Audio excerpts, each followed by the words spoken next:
My name is Jackie. We're going to be putting a WoundVac on today. And I'm going to walk you guys through it. And afterwards, I'll also show you how to plug a leak if that happens. So this wound bed has been prepped by Dr. Jacki for us to put the WoundVac on.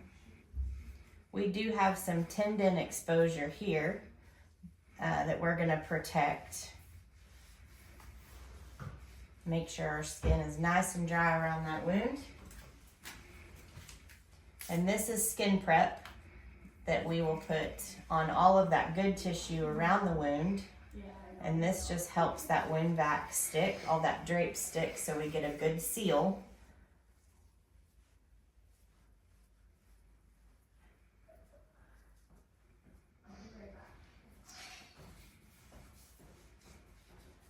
And that makes my fingers really sticky, so I'm gonna have to change the gloves again.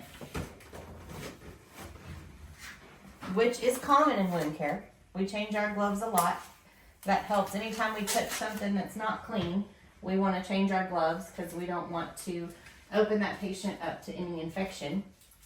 So we change our gloves a lot. This is Duoderm Thin. This is what we put around the wound bed. We call it windowing. We window it with the Duoderm, and this protects our good, healthy tissue around the wound, the peri-wound edge.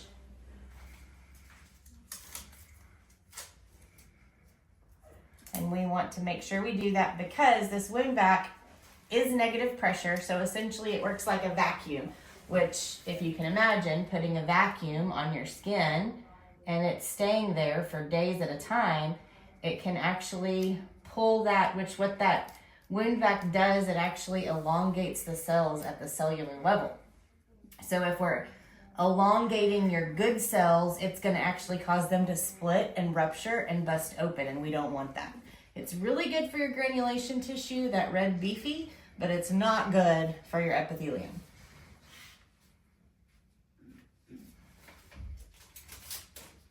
And this is Endoform.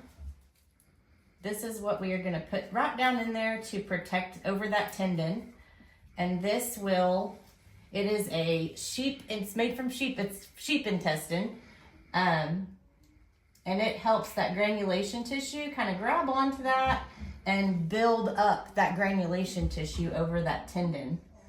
So anytime you have a structure exposed in a wound, in this case tendon, it's really hard for that granulation tissue to grow over it.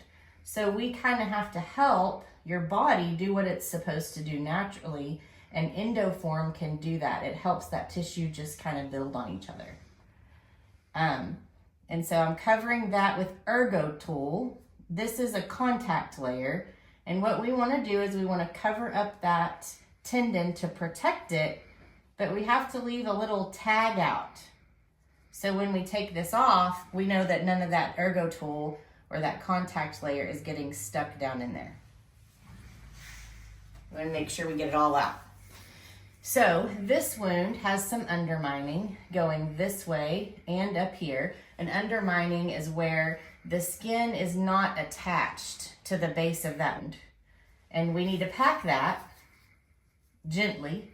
We call it fluff, don't stuff with WoundVacs. And what we do is we want to, it's hard to see, but behind here, I'm holding my finger down on that contact layer to keep it from going down in there when I press that, when I pack that undermining down there. Because I don't want that Ergo Tool to slide down, I want it to stay in place. So, have to do it very gently. Pack that tunnel, or that undermining, sorry, there. And then I'm gonna tuck this side and that undermining there. And I like to cut my foam to fit my wounds.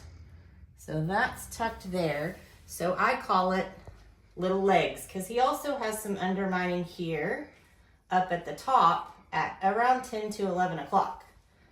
So I cut little legs on my foam. In this case, it's legs. Some wounds I have to cut octopus legs. They've got 8 legs going, but he just has 2. And then we are going to cover that whole thing.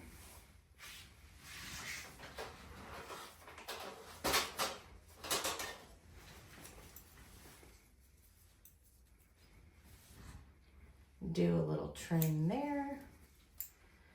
And with the base of this one, you got to cover all the wound base.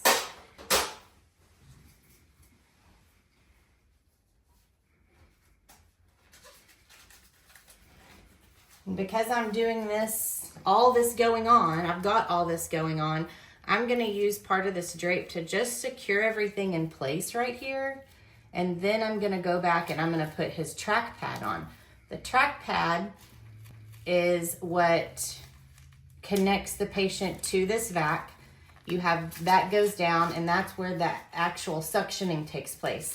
Now, there is little sensors in this track pad, so you have to make sure that when you put that on, the foam, you have a big enough piece of foam there to where those little sensors are going to be able to pick up any blockage, any leak, or if the canister's full, it'll give you a different message.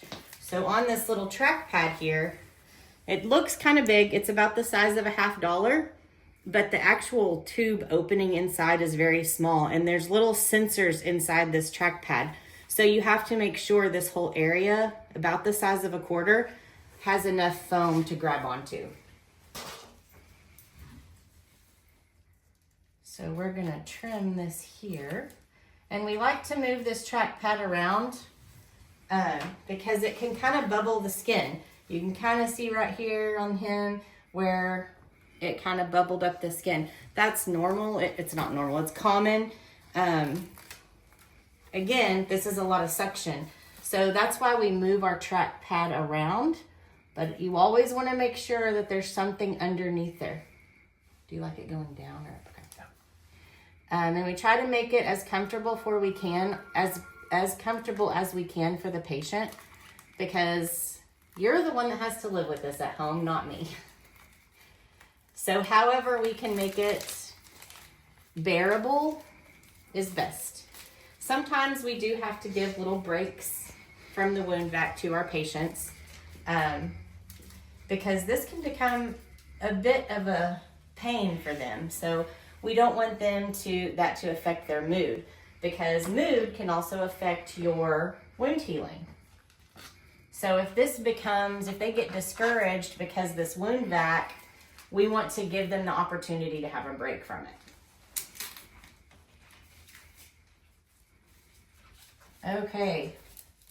Moment of truth. Let's see if we have a good seal. I'm not going to press down just to see if we have a leak, so I can show on the video how we would fix that. Usually I would press down before, but for this purpose we're not.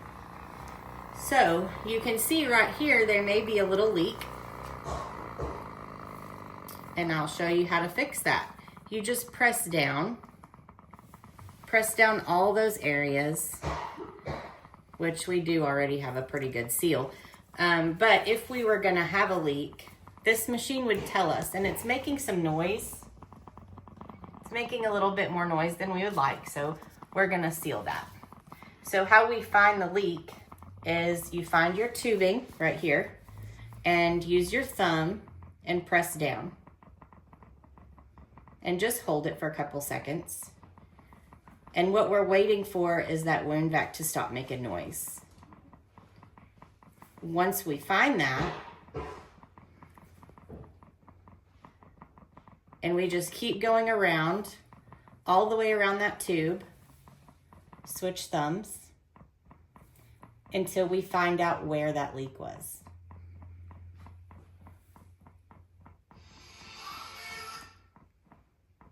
And it actually got quieter right here. You can hear it now, it's very quiet. So that is where our leak was, which I kind of left it there on purpose so I could show you this.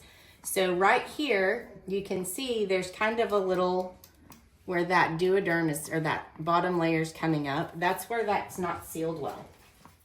So now that we found our leak, or where we have a seal break, I'm gonna cut a piece of this duoderm, or drape, and all drape is different. The KCI, it has numbers for you. So we're gonna take off side 1. We're gonna cut our drape into a size we want. We're gonna take off side 1, and we are going to secure that right there. And after we secure that, we're gonna lift side 2 and then pull off that blue piece. And then now that seal is secured, or that break is in that seal is secured. So he won't go home and have a leak coming out at him. And I'm just gonna cover this right here.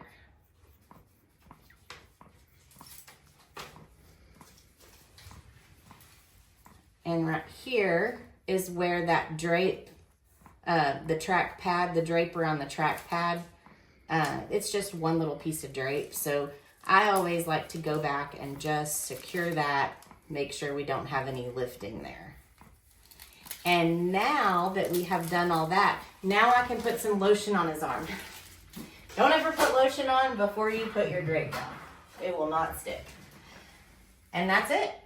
He should be good till he comes back. And we are going to, I'm going to lotion his arm and put some cast padding and some ace wrap just around that with this tube sticking out, so we don't pressure that down. We don't want to cause a pressure injury from this tube. But I am going to wrap that around right there, just to kind of secure that back and hold it in place. And it also keeps him, gives him a cushion so we don't bump it. And it also kind of gives him a brace so he's not doing this motion. Because on joints, doing this motion can actually delay that wound healing. It can kind of break down that new tissue that's forming, because every time you do this, you're messing with that new growth. And so we want it kind of stationary as much as we can. We don't want to stop him from doing his activities of daily living, but we want to put a caution there so he's very careful with that joint.